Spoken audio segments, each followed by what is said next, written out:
I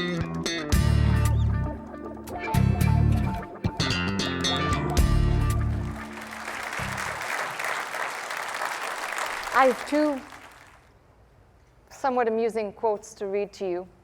That'll be all my jokes for today. One is, "Happy Mother's Day to the one person on earth who believes that I can do anything despite all the evidence to the contrary."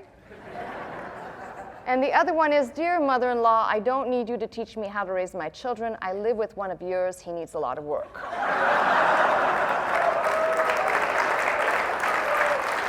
Heard it in church, yeah. Mother's Day is always a tough one for me, you know, and it's a tough one for me for so many reasons. I try to keep my personal grief about my childhood and my relationship with both of my parents kind of out of the circle of things I talk about, because I always say you cannot let events of the past dwell in your present. Otherwise, you live with certain things that when you come to know the Lord and you come to know you can place all these things with him and he takes them away and you become a new creature in Christ, you're not supposed to walk around with these burdens. But it's always tough for me because when I was a child, like Paul says in 1 Corinthians 13, when I was a child, I spake as a child, I thought as a child. In his case, he said, when I became a man, when I became a woman. I'd like to say when I became a Christian, I put away those childish things. For many, many years, I wrestled with, really, I think, what my parents did to me, because I was too young and too immature to understand that they did the best they could. And growing up in what I will call a heathen and godless world, I feel very blessed that God let me know I was his before too much time went on in my life. Now, Mother's Day is a day where people celebrate their mothers. And for many years, it was difficult for me to do that because I was still working out how I could celebrate what I could not wrap my mind around. Some of you may know what I'm talking about. You may have come out of similar circumstances. But one day, a light went off inside my head that was so clear. It was really revealed to me by God's word and by his love that, no one is perfect. And no one can do or know. There is no roadmap, I'm sorry, for parenting. We can say we have the word, but what about a child who's raised in a somewhat godless or heathen home, which is, even though I've told you my background, that's really my upbringing. And as I grew in the Lord, I began to understand that my mother did the best she could. And if it was short of what it was intended to be, no mother brings a child into the world with the intention of either suffering the same things that she did or less. The sight is always aimed for higher and better. I have, in the course of my ministry, met mothers of all kinds, mothers who wanted to be but never were, mothers who have been but the child has gone to be with the Lord. I've met mothers who have had their babies behind bars in prison. One I just recently visited, who, as soon as the baby was born, the child was removed. I've met mothers who, in the eyes of their children, are great failures. And I've met mothers who, in their own eyes, see that they or feel that they have failed. I've met mothers who have grieved for their children's disease, for their children's addiction, and for their children's distance. It can seem unfair on both sides. Until we come to understand what Christ has placed in our hearts, it can seem not right. And I think we have to cross the Rubicon. There are so many diverse people in this sanctuary or who will listen. Some who may have not really known their mothers, or maybe some who wish they had never known their mothers. There's every type of person listening to me. But a baby is brought into the world, and I don't think a baby is brought into the world with the thought of anything less than betterment. The child will have more. The child will have an education. The child will be brought up in a good home. The child will have security. Now, for me, I think what happens is as a child is born, we know the baby has all its needs met at the mother's breast, in her arms. She does everything. The child is just a bundle of needs, as Dr. Scott used to say in his beautiful flat head circle. just a bundle of wants and needs that the mother provides. And then as we get older, if we have the luxury of knowing in time as children the sacrifices of our parents, what they've done for us, not just the minivan driver, head chef, head janitor, toilet cleaner, putting the Band-Aids on the knees, but the sacrifices of staying up late and worrying, taking children to the hospital when they're sick, and worrying when they don't come home when they're supposed to. And I think as that time goes on, if the child can be aware of the parent's sacrifice, it becomes a blessing. There's always the danger that as we get to be adults, we fail to recognize those sacrifices ourselves. And then once we're old enough, sometimes the tables are turned, and the one we look to who took care of us, who took care of all of our needs, we become caretaker for. Some of you know that too. Your mothers get into the state of needing your care, such as you were when you were just a child needing her care full time. And then there's a generation that I speak to today, that the mothers have passed on from this place into glory. And what remains, even if they were bad relationships or failed or lapsed, what remains are the small things in the memory bank of our minds.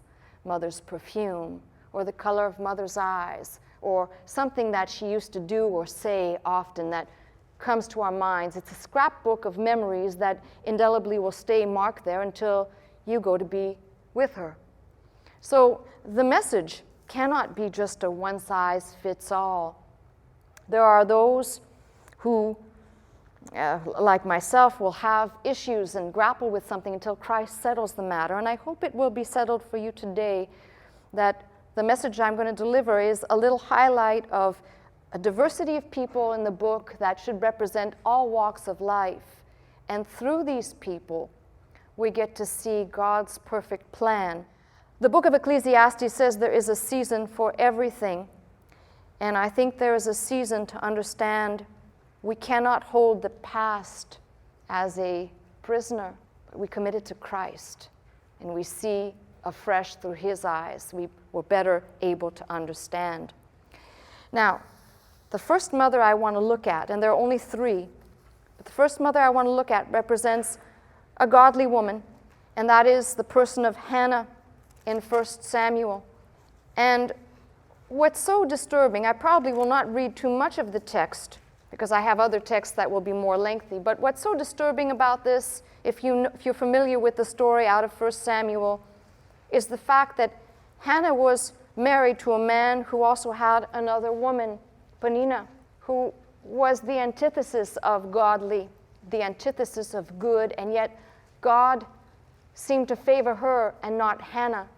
And Hannah's womb, it says she was barren, and she prayed and asked the Lord. And it says in the first chapter, 1 Samuel, first chapter, in verse 10, it says she was in bitterness of soul and prayed unto the Lord and wept sore. And she vowed a vow and said unto the Lord of hosts, if thou wilt indeed look on the affliction of thine handmaid and remember me, forget not thine handmaid, but will give unto thine handmaid a man-child, then I will give him unto the Lord all the days of his life. There shall no razor come upon his head. And it came to pass as she continued praying before the Lord that Eli marked her mouth, Eli the priest. Now Hannah, she spake in her heart, only her lips moved, but her voice was not heard. Therefore Eli thought she was drunk. He asks her, how long wilt thou be drunken? Put away thy wine from thee. And Hannah answered and said, no, my Lord, I am a woman of sorrowful spirit. I have drunk neither wine nor strong drink, but have poured out my soul before the Lord. Now the Lord heard Hannah's petition. In verse 19 it says, and the Lord remembered her. And when it came to pass, when the time was come about after Hannah conceived, she bare a son, called his name Samuel, saying, because I have asked him of the Lord. Now what's interesting about this woman is she represents a godly woman. We don't look at Hannah and say she's someone who just came into the mix, some grafted on. She represents a godly woman, a child of God, born in the house of the Lord, petitioning the Almighty God for a child, and God hears. Now that may be the simplest presentation because she's the simpler one to deal with.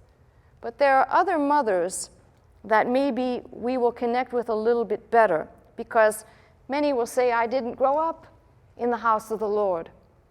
I wasn't shown the ways of the Lord until much later, until my children were grown, until it seemingly was too late. So maybe Hannah is not the prototype of all mothers, but she's a type of a godly woman praying and asking for God. The next person I want us to look at is in a strange place.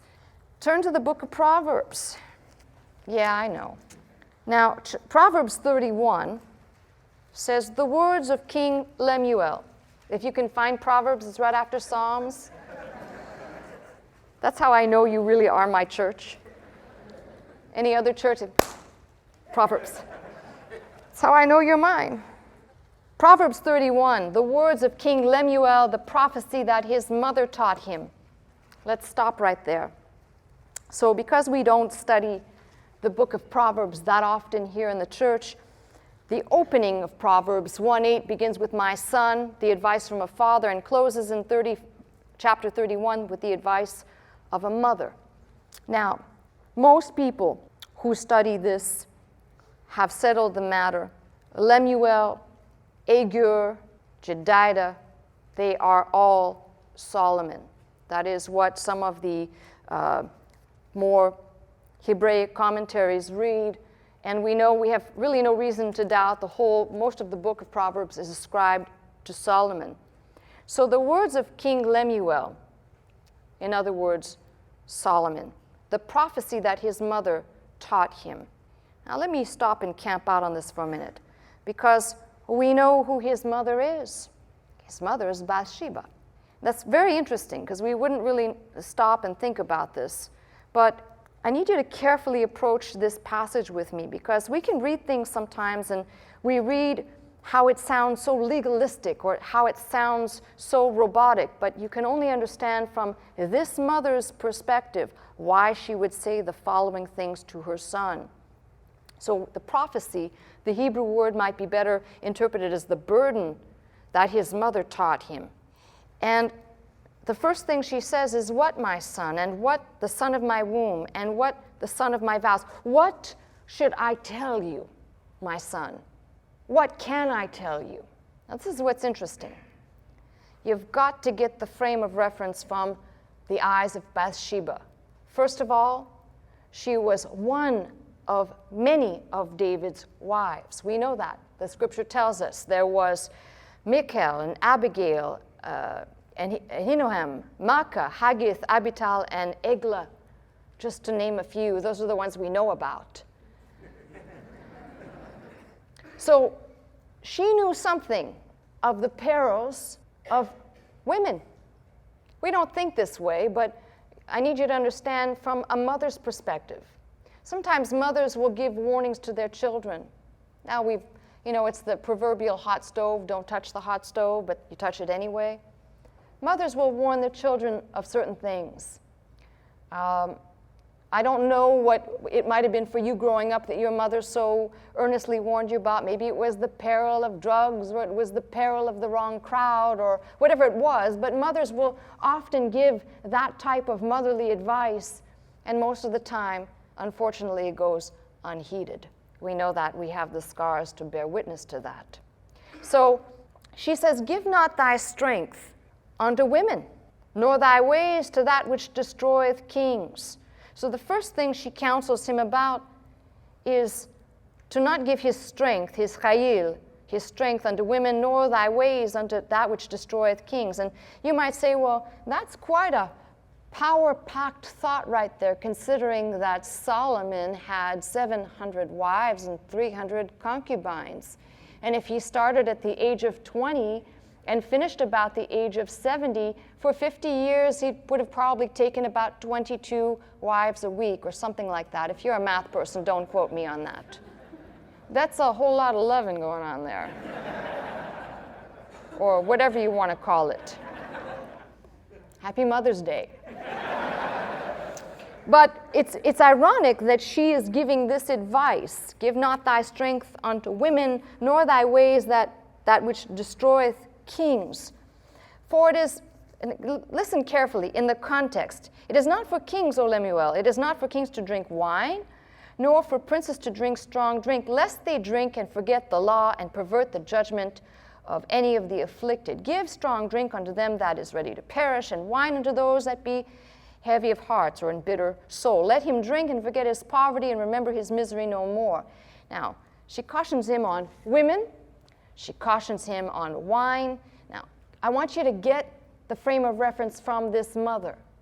She would have had knowledge of what a little bit of drink can do. Remember that David's attempt, which will probably go there, after he had impregnated Bath-sheba, was to kill her husband once David found out that Bath-sheba was pregnant with his child, was to kill Uriah. And one of the methods was to get him drunk, to fill him with booze, to get him drunk, and maybe he'd go home and they'd, do a couple of things here and there and be covered over.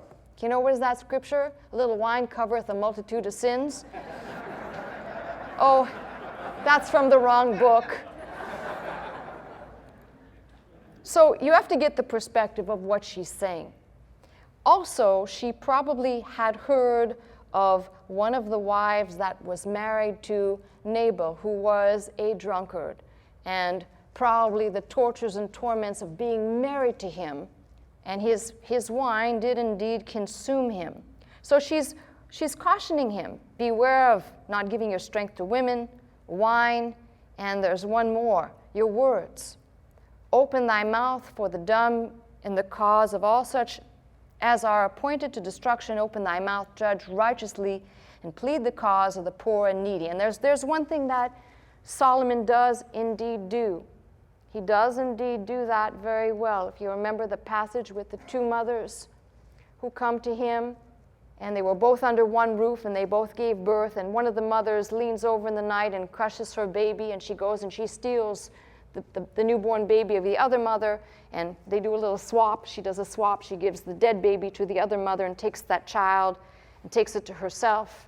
And they stand before Solomon, and it's Solomon's wisdom to open his mouth to judge righteously, to plead the cause of the poor and the needy, to discern who was the true mother indeed, when he says, okay, cut the baby in half. And the real mother says, no, let the child live. And he knew right away that was the mother. So he had that ability in word. Above that, we see probably that Solomon did not heed the words of Bath-sheba. Now, it's a strange place to look at advice from a different type of mother. Why? Because as we just looked at Hannah as a godly type, Bath-sheba represents a woman who has been through much, including adultery, and her husband has died or is killed. So she's been through much. The son that they produce, David and Bath-sheba, of that illicit union that happened, that son dies, and in its place, after they try one more time, Solomon is born. So we can get a picture of not everything being the same, but I would like us to turn and read a little bit of a familiar passage in 2 Samuel that has to do with David and Bath-sheba, a different type of Mother's Day message. 2 Samuel 11. So I told you we'll do a little bit more reading in two other passages, so I fast forwarded to make sure we get all this in. It came to pass after the year was expired, at the time when the kings go forth to battle, that David sent Joab and his servants with him and all Israel, and they destroyed the children of Ammon, besieged Rabbah, but David tarried still at Jerusalem. And it came to pass in an evening tide that David arose from off his bed, walked upon the roof of the king's house. Oh boy, and from the roof he saw a woman washing herself, and the woman was very beautiful to look upon. And David sent and inquired after the woman, and one said, Is not this Bath-sheba, the daughter of Eliam, the wife of Uriah the Hittite? And David sent messengers unto her. She came unto him, he lay with her, happy Mother's Day, for she was purified from her uncleanness, and returned unto her house. Listen, if you can't read the Bible and put some color on it and put some flesh and blood on it, you probably need to leave right now, because the Bible to me is very, forget about 50 Shades of Gray. This is 50 shades of all kinds of stuff going on in here. Before the book ever was, the book was. There you go. First book of Scott. And the woman conceived and sent and told David and said, I'm with child. And David sent to Joab, saying, send me Uriah the Hittite. And Joab sent Uriah to David. When Uriah was come unto him, David demanded of him how Joab did, and how the people did, and how the war prospered. And David said to Uriah, go down to thy house, wash thy feet. Uriah departed out of the king's house and followed a mess of meat from the king. But Uriah slept at the door of the king's house with all the servants of his lord. He didn't go home. Oh, that didn't work too good. When they told David the saying, Uriah went not down to his house, David said unto Uriah, camest thou not from thy journey? What's the matter with you? Why didn't you go home? Uriah said unto David, the ark and Israel and Judah abide in tents, and my lord Joab and the servants of my lord are encamped in the open fields. You think it would be right if I went home to stay with my wife and eat and all of that? This guy is an incredible husband. He's the type of husband that any woman would want to have. Focused, committed, dedicated, honest. David said to Uriah, tarry here today also, and tomorrow I'll let thee depart. So Uriah abode in Jerusalem that day and the morrow. And when David had called him, he did eat and drink before him, made him drunk.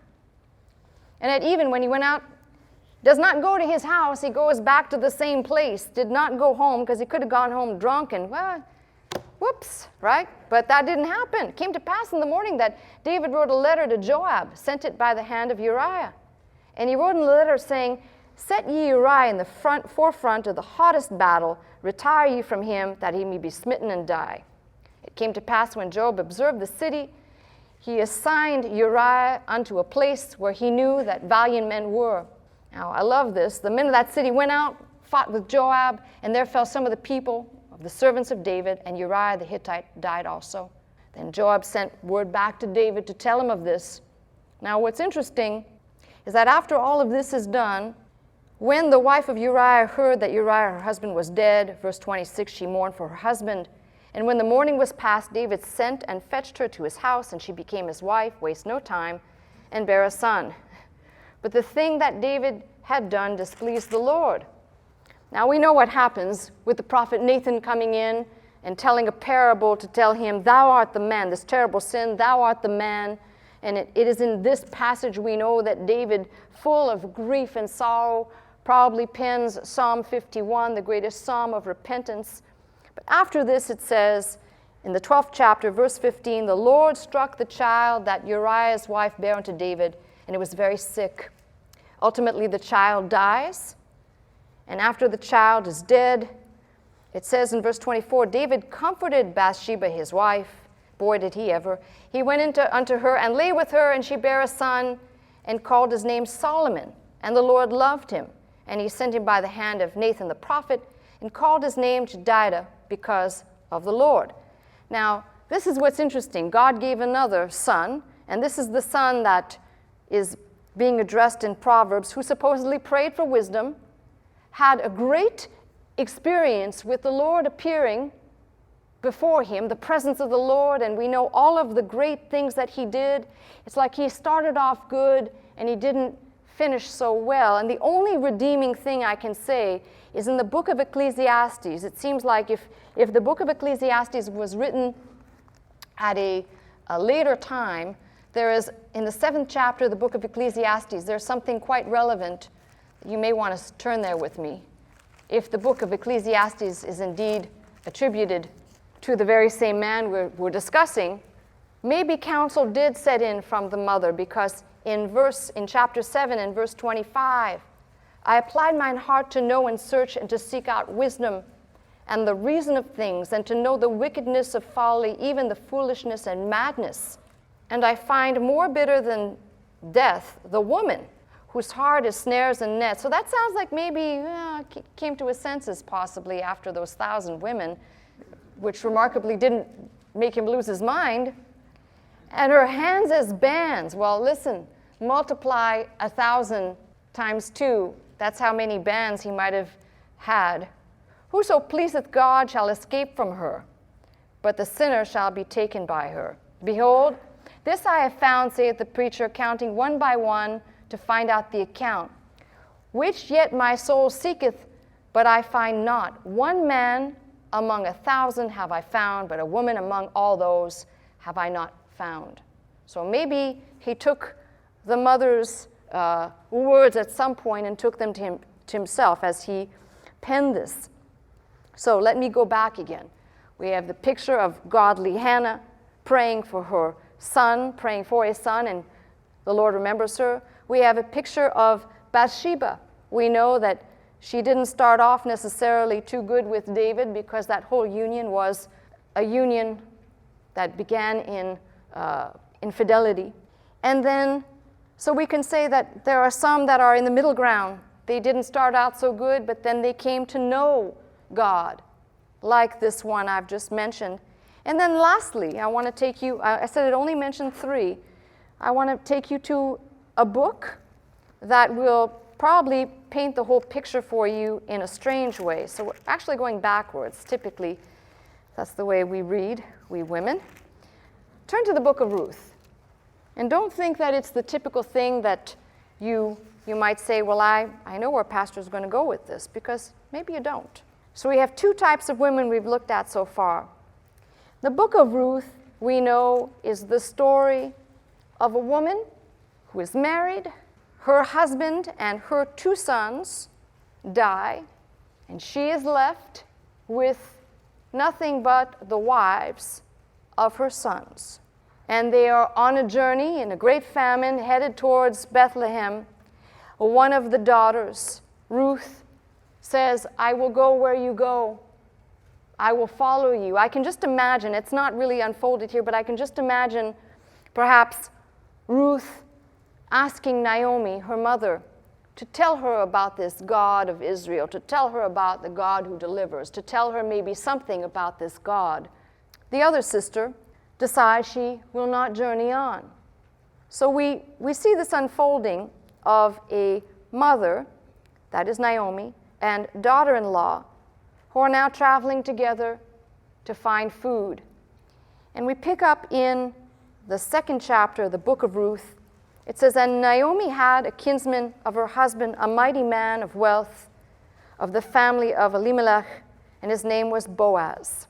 And Ruth the Moabitess said unto Naomi, let me go now to the field and glean the ears of corn after him, in whose sight I shall find grace. And she went unto her and said, go, my daughter.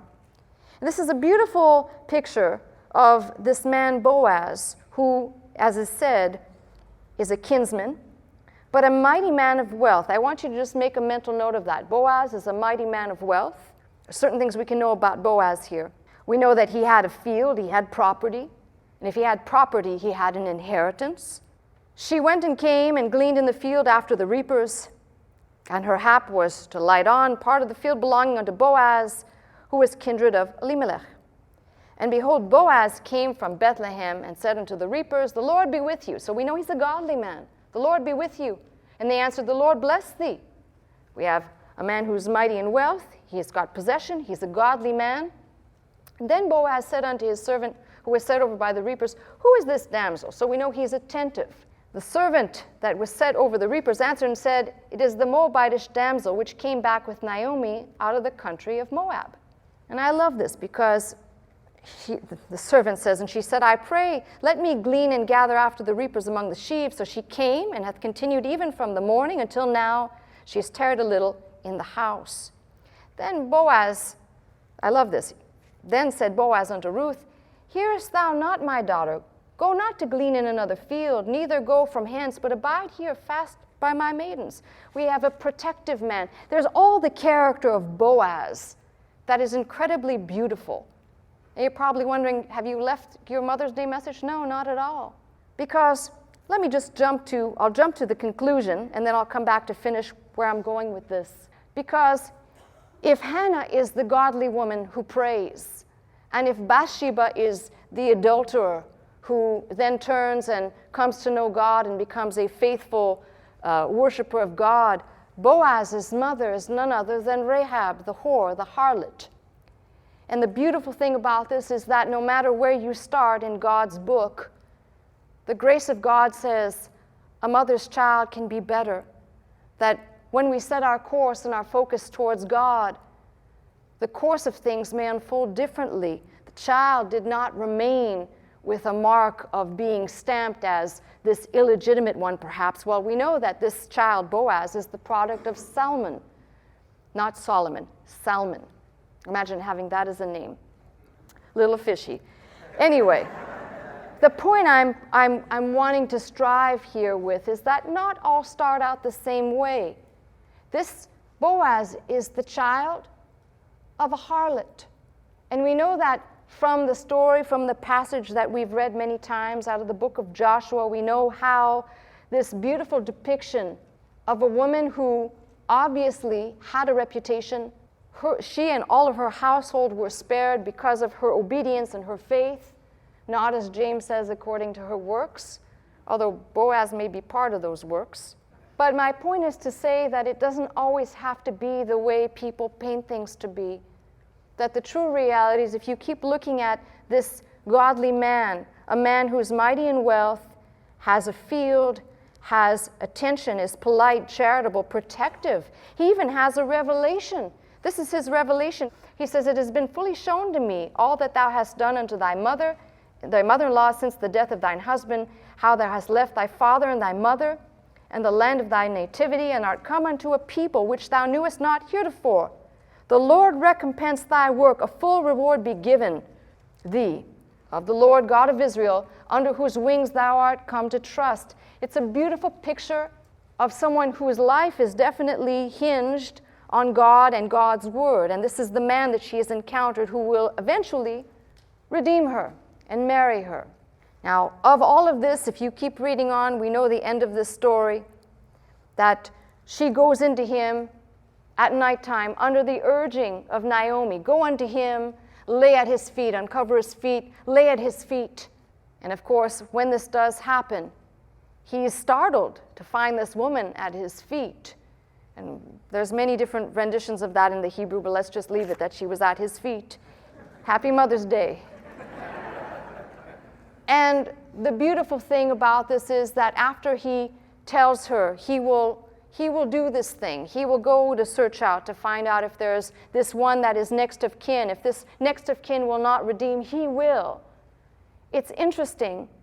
He says such a thing, she leaves, and she leaves basically before anyone can see her. In other words, here is a man who cares about what others will think, the appearance of evil, not so that rumors will be spinning about this woman that came to him at nighttime.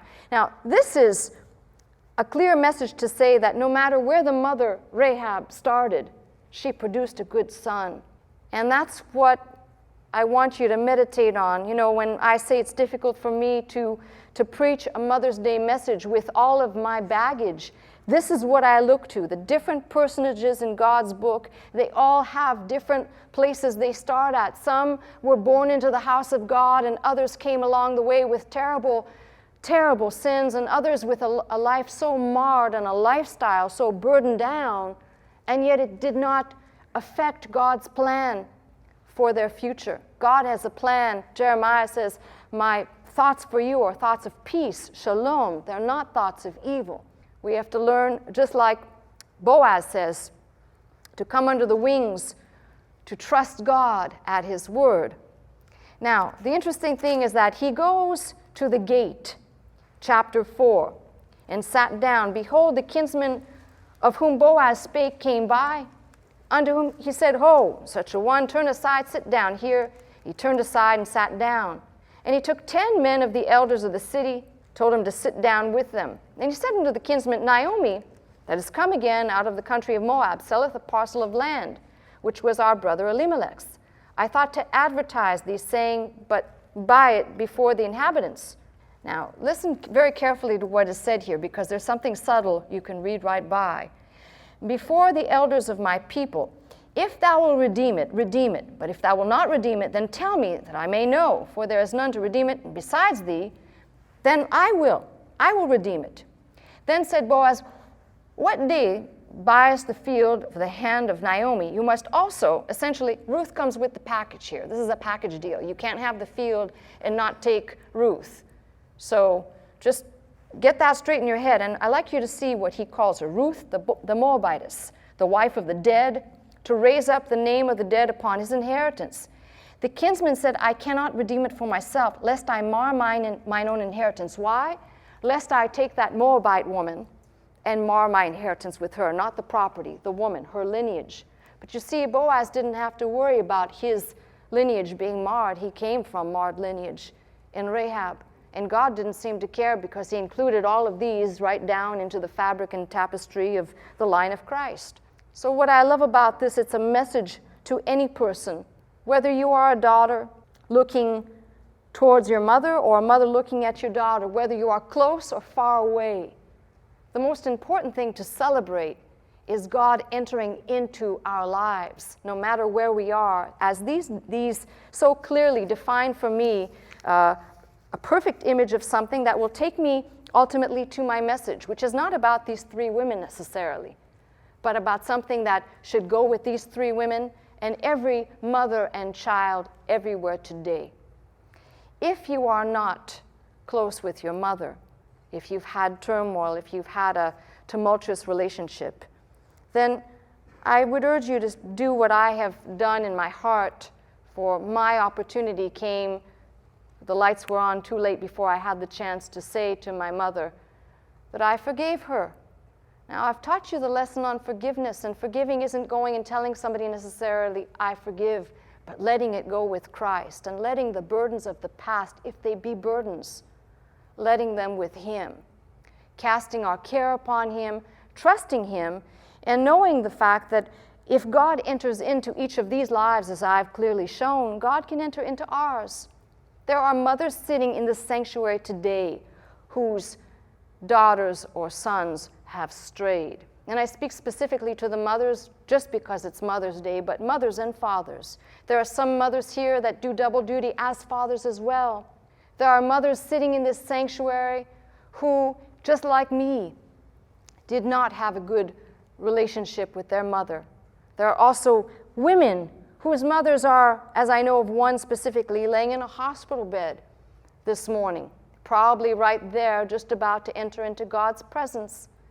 And the main thing is that we have peace with God and not carry the bitterness, the things that harbor, the things that tear down. So I use all of these women as a pedestal for a greater message, which is what Ephesians 4:32 tells us, forgiving one another for Christ's sake as He has forgiven us. And not, forgive me for saying this, but out of my own experience, not judging the lack because somebody lacked the insight or they lacked the ability, because God showed me in the course of my walk with Him that I know as a mother, a spiritual mother in the church, the difficulties of trying to lead people and warn people of certain things. And then you try to tell people that's not necessarily the thing that's going to produce the best result, but at some point you have to sit back, recognizing ultimately God does enter in, you have to work it out.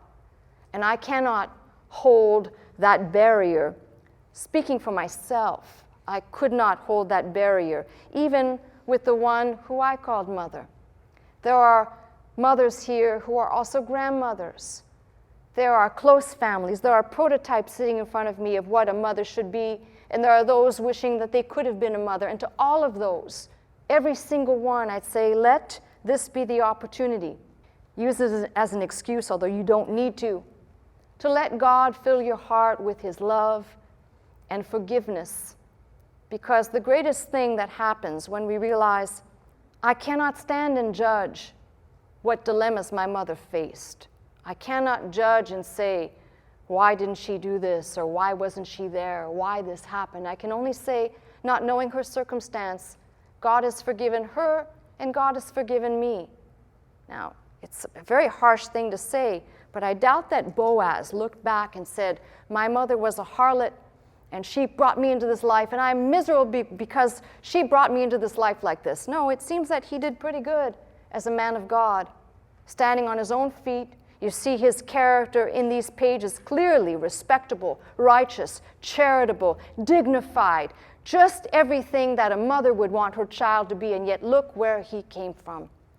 That's the grace of God working in our lives. So this Mother's Day, I'd say to you, if there's a message to take away from all this, it's to know the love of God and to know that God knows our imperfections. He knows our faults. as a spiritual mother, He knows my falterings. He knows the things I grieve about, how if I could just say this to you and it wouldn't be misconstrued, although I'm sure it will be, the thing I long for above all is for you as children of God to press close, to have a closer walk, to have a greater communion with God. I can't make that happen. I can't make you love God more, but I can tell you about God's love through His Word, and I can tell you about the same thing I've repeated to you now for 10 plus years. God has not left us as orphans. Now, the complete reverse of this is some may say, but you don't know what I've come out of, Pastor Scott. My family has pretty much abandoned me because of my commitment to the Lord. Well, you're going to be preaching to the choir. You're going to be preaching to the choir of somebody who knows the pain of wanting to know, maybe if my family could know, if my friends could know what I've come to know about Christ, about His love, about His power, about His grace, about the salvation, they would think differently, but it's not that way. And I urge you to remember one thing. When Christ came speaking to His disciples, here's the flip side of this message. The flip side is Christ is speaking to His disciples, and they say, Jesus, your mother and your brother are there. And He says, who is my mother and who is my brother but those that do the will of the Father? Which brings me back to saying the will of the Father is revealed in this word.